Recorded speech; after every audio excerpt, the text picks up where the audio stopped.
किराएदार बेटा। उठ जा नालायक, सुबह के 8 बजने को है, तुझे एग्जाम नहीं देना क्या? थोड़ी देर और सोने दीजिए ना पापा। तू उठता या फिर मैं तेरे ऊपर पानी फेंकूं? रोज गधों की तरह सोता रहता है, पेपर की कोई टेंशन ही नहीं है। और एक हमारा समय था जब हम पेपर में फेल होने के डर से रात भर पढ़ा करते थे, सो ही नहीं पाते थे। तो क्या आप उसका बदला मुझसे लेंगे? मैं 15 मिनट बाद उठ जाऊंगा, आप प्लीज जाइए, मुझे डिस्टर्ब मत कीजिए। इतना कहकर रौनक रजाई ढककर फिर से सो जाता है। तू ऐसा नहीं मानेगा, रुक मैं अभी पानी लेकर आता हूं।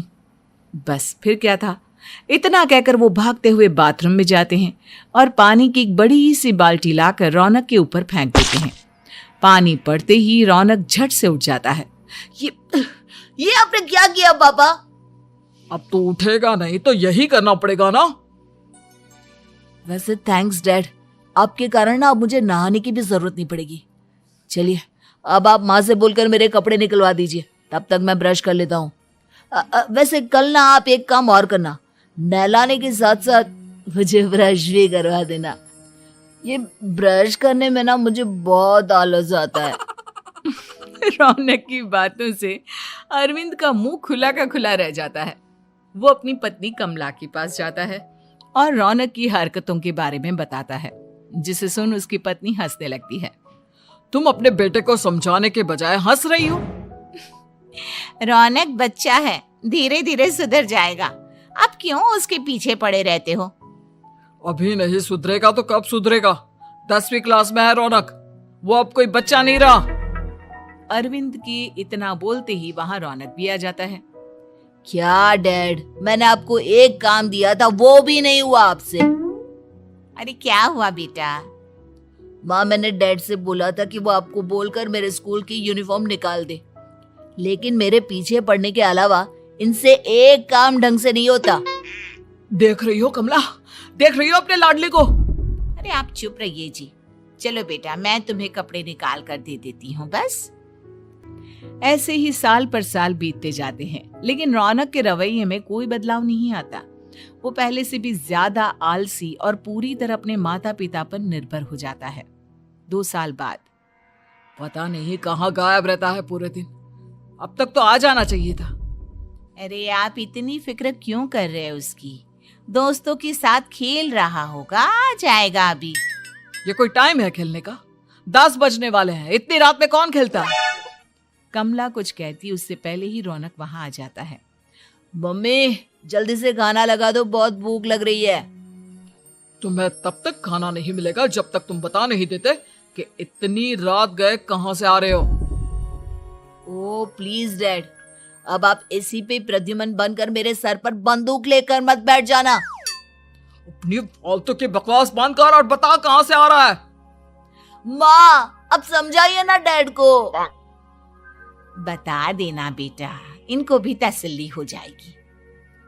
आप बोल रही हैं तो बता देता हूँ, मैं दोस्तों के साथ मूवी देखने गया था, इसलिए देर हो गई। तो इन सब चीजों में मेरे पैसे उड़ाता है?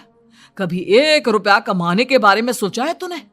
जब देखो हवा की तरह पैसे उड़ाता रहता है। माँ अब आप इन्हें चुप करा दीजिए, वरना ना मुझे गुस्सा आ जाएगा। अच्छा क्या कर लेगा? बता ना क्या कर लेगा तू?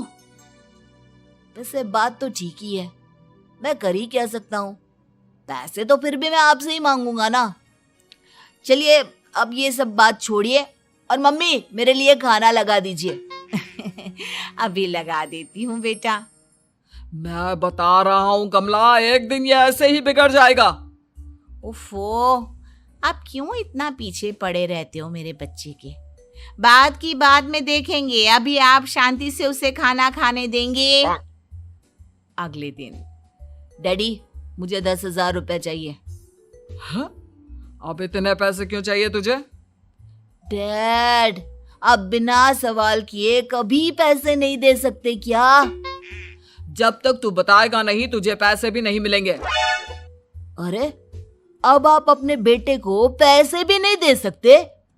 नालायक, तेरी उम्र के लोग नौकरी करते हैं और एक तू है जो नौकरी करने का नाम ही नहीं लेता कभी।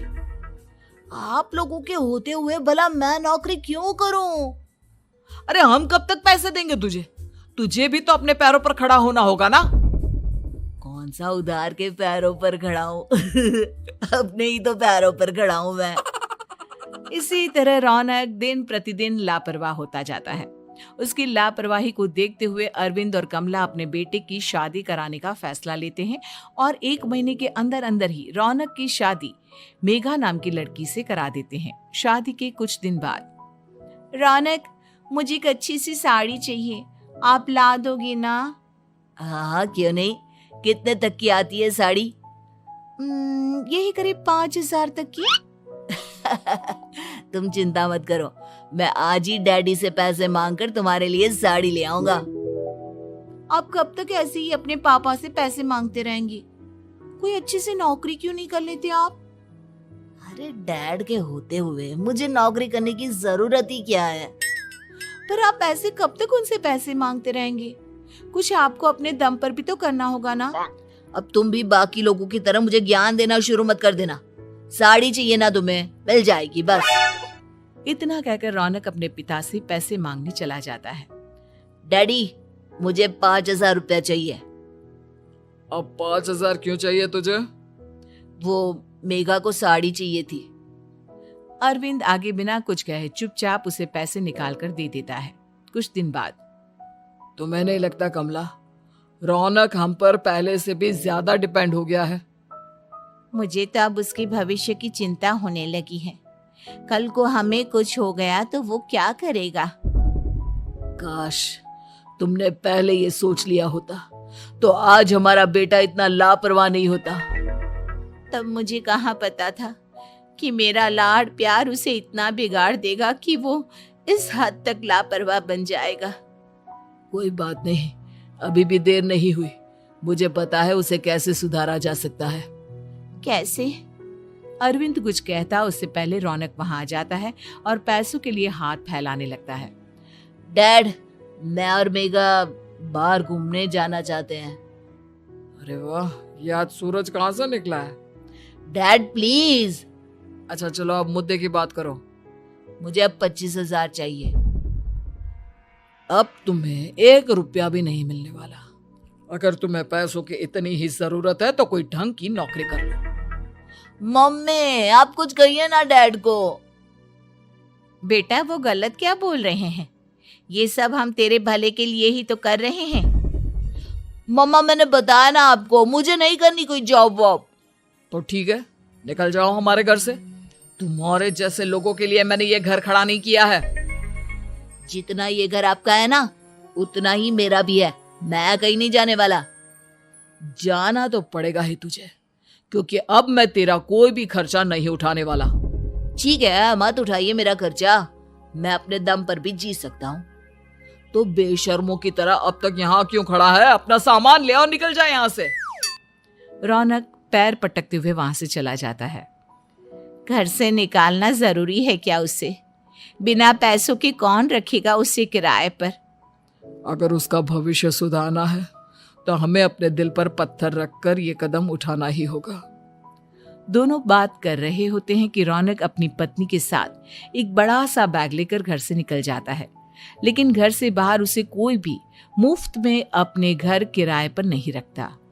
अंत में थक हार कर वो फिर से अपने घर चला जाता है। क्या हुआ? थोड़ी देर पहले तो दहाड़ते हुए घर से निकला था, अब क्या हुआ? नहीं रखा ना किसी ने तुझे किराए पर? डैड प्लीज, मैं कुछ दिनों में कोई अच्छी सी नौकरी शुरू कर दूंगा। आप तब तक तो हमें रख लीजिए प्लीज। सुबह से रात हो चुकी है लेकिन कोई हमें रखने को राजी नहीं है।